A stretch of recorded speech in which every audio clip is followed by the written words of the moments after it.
Na Mbula FM rake tale taki. Gonga elambasa Mbula FM nambando ena sere. Andu tale tak na borong ena Mbula FM nambando ena sere su. Kau buat tiga geraki au rewat juga nistima au ndau tale tak na borong ena Mbula.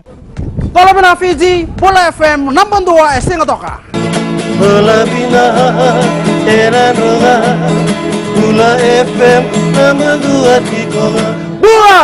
Mbula FM nambando ena sere.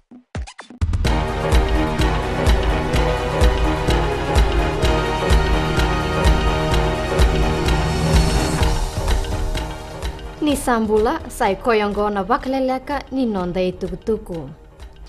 E sa mai lutu tiko na isauni waiwai na Motor Spirit kena premix me wakatekepu e na tini karona kaloko e na mbongi ni kua. E sa na tumbu na isauni gas kara wakayangataka na nonda motokana LPG gas. E salmuria tiko na bebe isau ongo na be isau kena be lutu ki tiko ni isauni waiwai e burabura. Amai kadi wakatiko na minista ni Beiboli o Aya Said Kayum ni sana lutu tiko na isau ni waiwai mai na $1 onasambulka rua dona lita kina $1 limsambulka diona sende.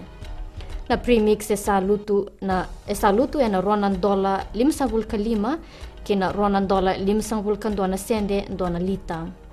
Na karasini esa na toka e na $2 deosambulu mai na $2 deosambulka dua na sende. Mai tumbu tiko na isau ni diesel mai na $2 tolsampulka bitu kina $2 tolsampulka diona sende dona lita. E tumbu na isau ni kasi e na $1.5 na kilokaramu na tange e sana tau ya $10 tolsampulka lima na sende.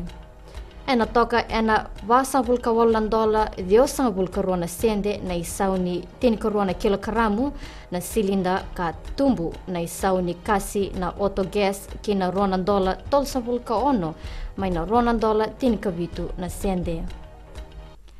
Pakaritaka o Chen Bunyang na chemeni ni Matambose ni Wendingdingi ni rato na ndambe batatiko na vitu na leo ni Matambose e nandona singa na madhaongo mendikevi na nonoto itabi. Tukono yang ni nona maidingoma tiko na itutuongo e sengo sote ni karawa e nubuki ni tabi levu e rato na vakatolatikina o yanang karabi ni Wendingdingi e nanondo benua. A presidente taumanda ni Fiji Law Society e na loma ni Vana Yambaki. Ngandreba tiko na Matambose ni Bokombuka e na nondo benua na kena Vakaleleka na i wili ni vale karamai kama tiko e na nondo benua. Laurai ni vunga na kamongo e vumai na tiko yabavala e na loma ni Matabu vale. Tukuno John O'Connor na Vakalelesi liu ni Matambose ni rato na vakaitavi tiko e na nonra vakabulidi na leo ni benua e na kena tori vakamalua na Vevosaki e na loma ni vale. Kiningito, esa taka tiko na vali bola ni Rakabi Unioni e na nondo benua na kena labeti dhake na vakatangende ni nondo tau bengarabi.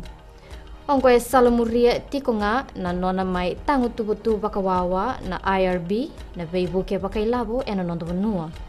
Tukuna na vakailesi vakatao ni Matambose o Berlin Kafua ni rato vanganga tiko na benua e ngole mai kina na veibuke ni IRB kame kakua ni ngole yani kina vali bola. Esa mai dhabai kere na Vakaleleka ni nonda i tukutuku ni teimo demanda.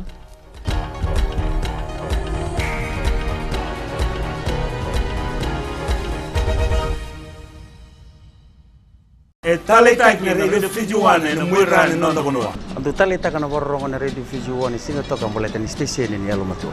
Andu tale taka bale una borong na Radio Fiji One station ni alumatua ilo toka. Ando tale taka bakale una borong na Radio Fiji One mandi na station ni alumatua. Au tungoi korbo andu borong lewe na station ni alumatua na Radio Fiji One. Andu borong na Radio Fiji One na station ni alumatua na mbandoi tele. Na Radio Fiji One nandu mai vitin vonga ni BNN.